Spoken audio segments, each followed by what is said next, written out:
What's up guys, and welcome back to another episode of the Realistic Career Mode. This is episode number 29. We start today's stuff on the back of our win over Wolves. Kefren Turam already looking every bit worth of that £45 million. 3 goals in our opening 4 games. You got to love that for our new club record signing.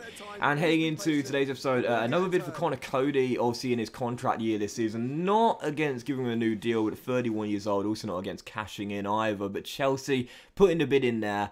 I wasn't sure about it personally, so decided to turn it down. But for the first game of today's episode here, taking on Stuttgart in our Europa League group opener at Goodison Park. Yep, European football back at Goodison. You love to see it. Heading into the Europa League group opener, you saw our groups drawn there in the last episode. Stuttgart, Salzburg, and Uruguayans. And I would definitely say, you know, not an easy group by any stretch of the imagination, but definitely a group with the quality that we've got and the money we spent in the summer on Thuram and Lukaku as well. A group we should be targeting at a very, very minimum second place and qualification to the knockout stages. So taking on Stuttgart here, first game of the group, perfect start to the game. Our first goal back in Europe with Everton, Dominic Calvert-Lewin opening the scoring, making it 1-0, and we should have doubled the lead 35 minutes in. Hudson-Odoi denied by a fantastic save. So still leading by a goal, looking to close out a win on the opening group night. Stuttgart would get themselves back on level terms through Cucho Hernandez.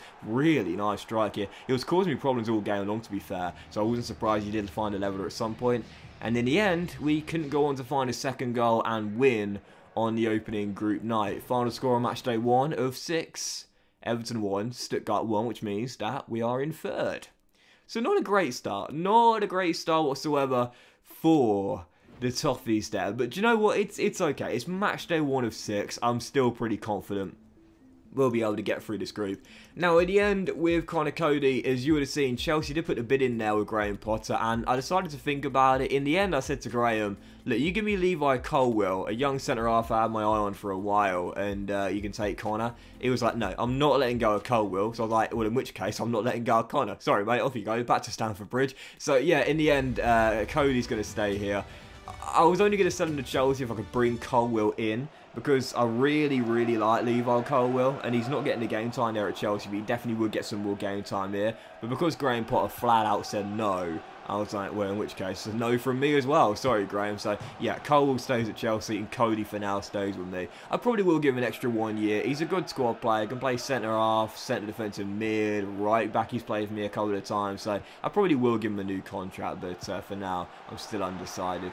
Anyway, for the following game, taking on the Cherries, Bournemouth back in the Premier League, relegated in Season 1, bounced back last year in Season 2, Ellis Sims out on loan here last year, fired them back into the Premier League, taking on Gary O'Neill's side here, well, heading into the game, hit the post early through Romelu Lukaku. Once again, was getting loads of chances, just couldn't take them. We were still tied at 0-0 with 17 minutes to go. And man, oh man, I said in the last episode, isn't it great when you spend big on new signing or new signings and they come good straight away? No grace period required for these guys. Kefren Turam and Romelu Lukaku off to red hot starts. Lukaku bagged 2 assists for Thuram's 2 goals in the win against Wolves, and this time Kefren repays the favour. Offloads to the Belgian, his second goal in an Everton shirt, both coming away from home, and it proves to be the game winner as well. Lukaku and Thuram start the season off absolutely amazing, and I just love it when you spend big on new signings, and people might be thinking, oh, what's the gaffer doing? 38 million on a 31, soon to be 32-year-old. 45 million for a player who got relegated last year. Ridiculous. I think at the moment I'm feeling pretty vindicated by that, because they've got off to fantastic starts, and that's always got to feel well. But you know, I said that earlier. Like that's why, like, this guy Thuram to me is one of my favourite players. He can literally play anywhere, and I really do feel as though, and this is going to sound crazy, but put this guy anywhere in your first 11, and you know, maybe other than goalkeeper, and I swear, man, he's going to do a good job. And that's why those are my favourite sort of players in FIFA, because it's so good to know if you need to make tactical changes midway through the game and you've got to move players around. There's nothing better than knowing you haven't got to make a sub if you don't want to. You know, you can just move someone like Thuram to left back, and he could still do a really, really solid job, despite the fact he's mainly a box-to-box midfielder. So that's one of the reasons why I love this guy so much, man. I mean, the versatility is incredible, and it's such an underrated aspect of having a player in FIFA that can play literally anywhere. You know, a jack of all trades. Yeah, of course, don't get me wrong, he's going to be better playing through the heart of the middle with the attributes he's got, being a natural box-to-box sort of player. That's going to be his best role, but he's not going to be that out of place at 6'4", playing as a libero. You know, it's amazing. I love that sort of stuff. But anyway, that's why I'm just loving Thuram right now. Why, like, literally, as soon as Southampton went down, like, I was like, okay, well, I know what I'm going to do. I'm going to look at their squad, and if he's still there, I'm bringing him in, mate. Honestly. But anyway, we had the following game. So this was Wickham away, Adams Park. A little bit of trivia for you. A little bit of trivia if you want to know a little bit more by me. This is the first ground I ever went to when I was a kid. God knows how young I must have been, 6, 7 years old when I was a kid. My dad took me and my brother to Adams Park to watch Wickham Wanderers play. Don't ask me who they were playing, got absolutely no idea. This was back in the day before Championship, League 1, League 2. This is the old school Division 1, Division 2, Division 3. And yeah, I went to Adams Park, my first ever football game. I'd like to tell you that's why I fell in love with football. I don't think it was, but even so, taking on the chair boys there. Yeah, first loss of the season. It was coming. It was going to come at some point, and it does there. Yep, the loss away against Wickham. And after last year reaching the final of that competition, you know, it's probably not exactly what I was hoping for this year, but to be honest here, not really that bothered about it for a very simple reason. Well, we're in Europe this year. The EFL Cup's always my lowest priority. I've said before, I believe it should be scrapped. But even so, it would be nice to go a little bit further. It's not nice to know our first loss as a cup set, but you would have seen by my lineup there. Totally rotated side. We're in Europe this year, man. The board have asked us to reach the top 4. The Carabao Cup isn't even an objective the board give you, so I don't care. Like, seriously. Yes, it's a bit embarrassing, but I'm not really that bothered there.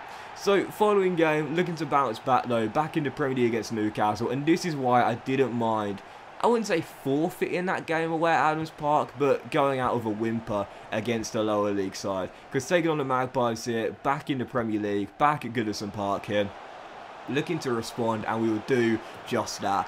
First, Romelu Lukaku's first goal back at Goodison since re-signing for the Toffees. Then Steffi Mavadidi's first goal of the season, coming back from injury. Don't forget Newcastle, the club we signed him from, to get Anthony Gordon to Newcastle for the realism. And then just past the hour mark, 2 goals in 5 minutes. Callum Hudson-Odoi makes it 3, and we bounce back straight away on the back of the loss at Adams Park. Yeah, I'm okay sacrificing an early knockout in the EFL Cup if we get a big win in the Premier League, which is far more important on the weekend. But following game here, travelling to Sweden, taking on Gardens here at the Tele2 Arena. Now, by the way, this is definitely a little bit of a nerdy thing for me to say. But for those that are new to my channel, then you'll find out very quickly I'm a bit of a stadium nerd, bit of an architecture nerd. I love the architecture of stadiums. The Tele2 Arena was built about 10 years ago, and it's really, really beautiful. It's really, really nice. Now, the only downside to it is that it's a ground share. And I don't like ground shares, never have, never will. They ground share with local rivals Hammarby, Gardens. But other than that, if you can excuse that fact, it's a glorious, glorious ground. It's really nice. It's a new build, again, built about 10 years ago. And it's a very environmentally friendly ground as well. It's got a retractable roof. I love stadiums with retractable roofs. It's got solar panels all around the exterior of the stadium. Correct me if I'm wrong. Gardens and Hammarby fans, you'll be able to correct me if I'm wrong here. But I believe there's a park and ride system that is just underneath the exterior of the stadium. It's a really, really nice, environmentally friendly stadium, and I definitely encourage you guys to look it up. From the exterior, it looks absolutely beautiful, top-notch design, and yeah, your Gardens and Hammarby fans have got a glorious stadium to play in. There's a new build as well.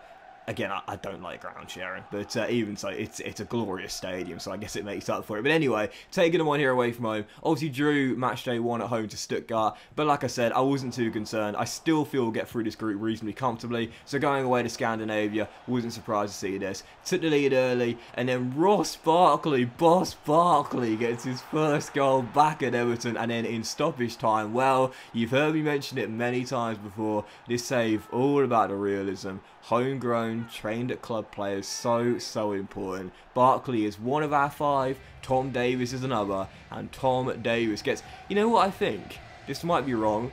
I think it's his first goal of the save. I don't think I've scored a single goal with Davies until this point, but he does here to make it 3. Oh yeah, the importance of homegrown players on full display. 3-0, the final score. Catherine continuing his red hot start, and goals for the homegrown boys. Barkley and Davies academy grads as well. You love to see it. 3-0 the final score, and the perfect bounce back after the loss to Wycombe Wanderers. Yep, a little bit embarrassing, don't get me wrong, but the perfect response. If you were to say to me you'll get knocked out of the EFL Cup in a cup set, but win big in Europe, your first win in Europe as Everton manager, and you'll also beat the Magpies as well.